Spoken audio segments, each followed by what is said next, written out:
শুভ দুপুর, এই যে রান্না করতে চলে এলাম। তাই অল্প করে চিকেনটা এনেছে, এই যে পেঁয়াজ কেটে নিয়েছি, আর এই যে আলুটা ভাজছি। লাল লাল করে একটু ভেজে নিই আলুটাকে। এরা মাংসর থেকে আলুটা খোঁজে বেশি, সেই জন্য আমাকে একটু আলুটা বেশিই দিতে হয়।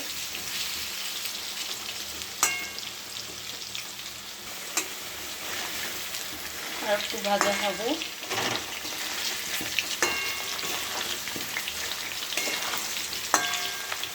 আর এইদিকে আমি মাংসটাকে ভালো করে মেখে নিই। পেঁয়াজ দিয়েছি, নুন হলুদ দিয়ে একটু তেল দিয়ে ভালো করে একটু মেখে নিই।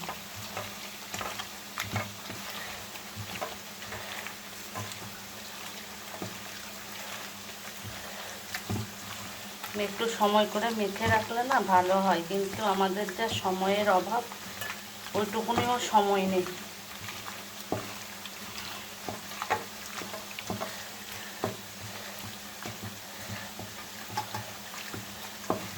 টেস্টটা ভালো হয়। 500 মতন মাংস এনেছে। ছেলে মেয়েরা একটু বায়না করছিল, আর আমাদের তো বেশি করে মাছ এনেছে, সেই জন্য মাংসটা অল্প এনেছে। মেখে নিয়েছি।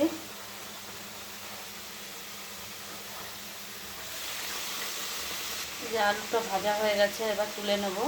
ফোড়নে দিয়েছি তেজপাতা, অল্প কুচানো পেঁয়াজ আর টমেটো দিয়েছি, জিরে ফোড়ন দিয়েছি, আর অল্প পাঁচটা গরম মশলা ছিল, অল্পই ছিল, দিয়ে দিয়েছি।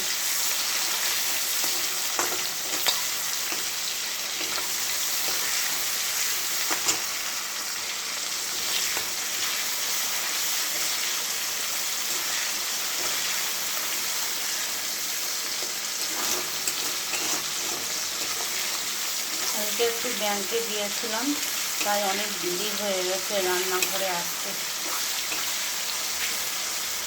এখনও কালকেও মনে হয় যেতে হবে।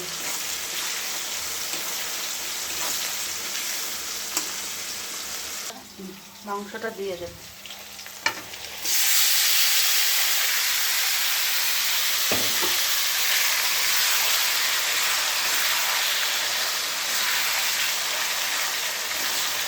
ভালো করে কষে নেব।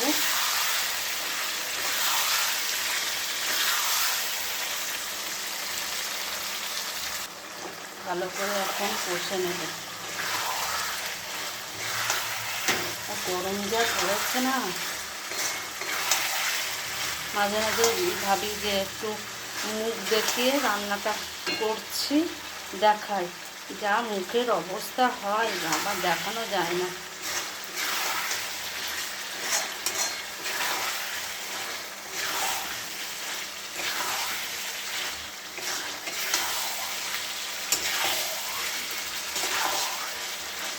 পরে মশলা ধোয়ার জলটা পরে দেবো, ভালো করে কষে নিই।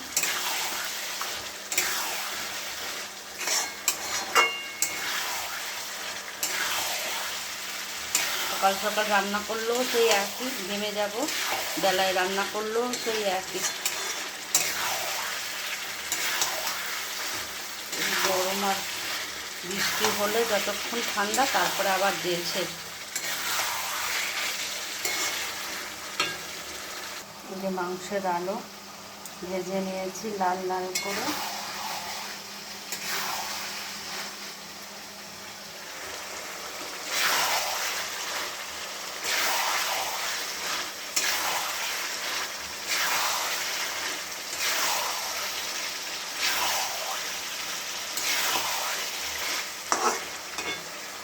এবার আলুটা দিয়ে ভালো করে কষে নেব। আবার জল দেবো তো, সেই আলুটা মশলাপাতি ঢুকবে।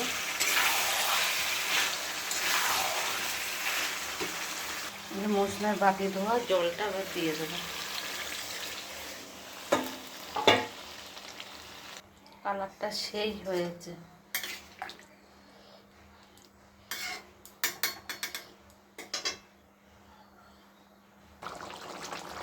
টক টকবক টকবক করে ফুটছে মাংসটা। একটু হলেই নামিয়ে নেব, আর একটু হবে।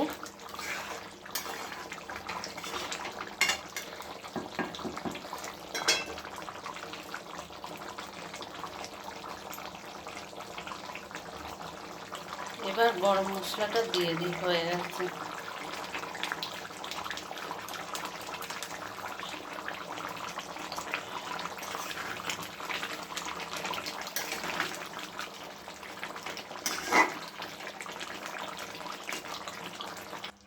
গ্যাস অফ করে দিয়েছি, তাও কি সুন্দর ফুটছে।